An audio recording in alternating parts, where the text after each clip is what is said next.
coverage. More experience.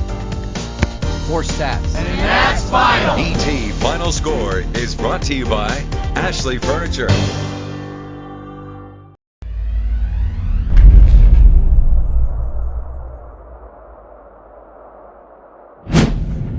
Hello, football fans, and welcome to our ETFinalScore.com high school preview show. I'm Joe Buie, your host, and leading off is Harold Wilson, who works for the Tyler Morning Telegraph and ETFinalScore.com. Harold covers the John Tyler Lions, who are coming off a 38-24 victory over Frisco Centennial in the state quarterfinals. Well, Harold, thanks for joining us this week.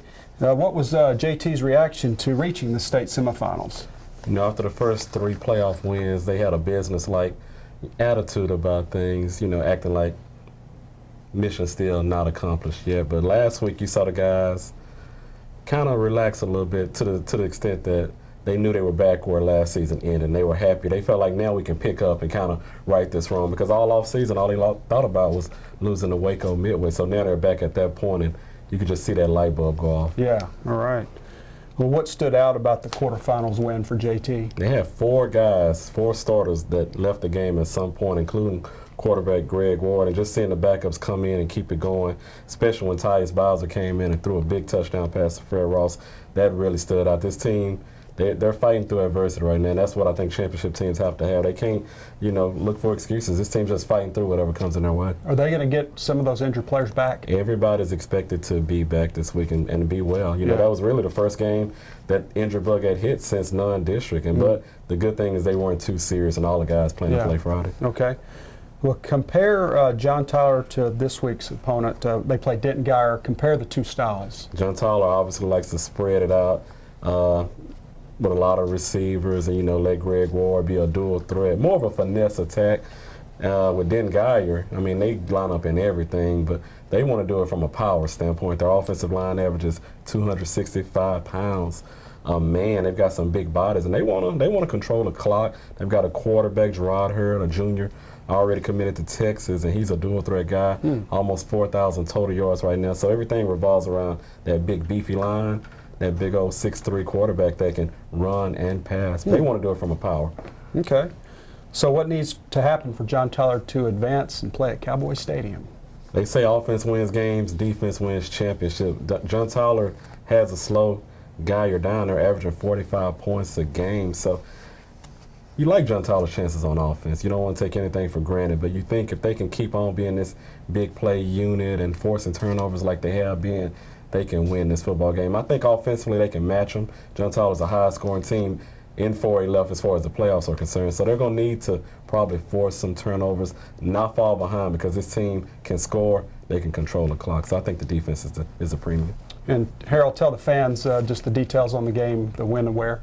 It's Friday, 7:30 p.m. in Midlothian, the all-purpose stadium. It's only 6 years old, a fairly new complex, so you don't have to arrange anything, because the winner next week goes to Cowboy Stadium Saturday, December 22nd. That's where both teams want to be. And did I read where it's 8,000?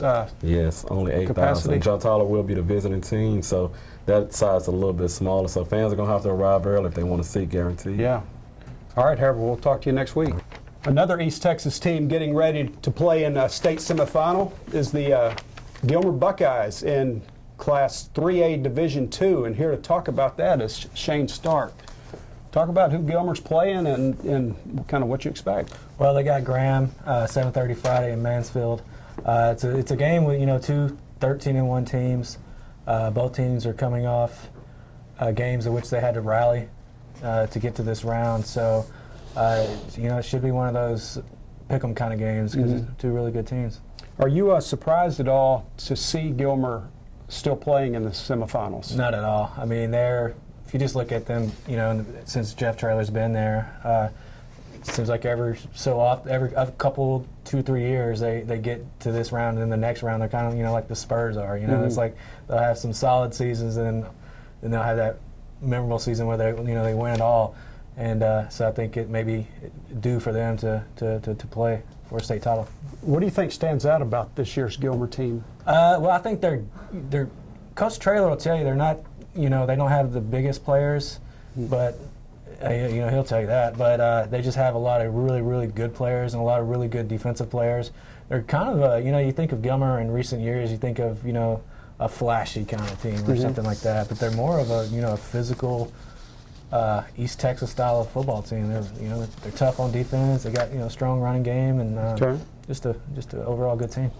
So Shane, Gilmer's coming off a 41-34 win over Henderson. You talked about Gilmer had to rally. So what was the key for Gilmer overtaking Henderson in that game? Well, they stopped Patrick Brown in the second half. Henderson, it was basically back and forth game there in the first half, and then in the second half, after making adjustments, they figured out a way to contain Patrick Brown, which is Henderson's star quarterback. Right.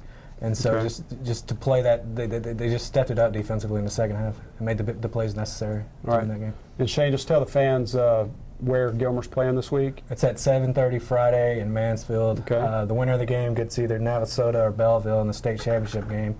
And that'll be, I think, 4 p.m. next Friday in Arlington at Cowboy Stadium.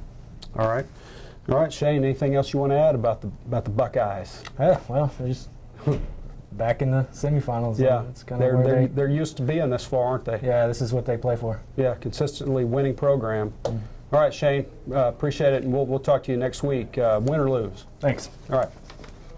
And thanks for joining us, and we will be back next week to discuss, hopefully, JT and Gilmer preparing to play for a state championship.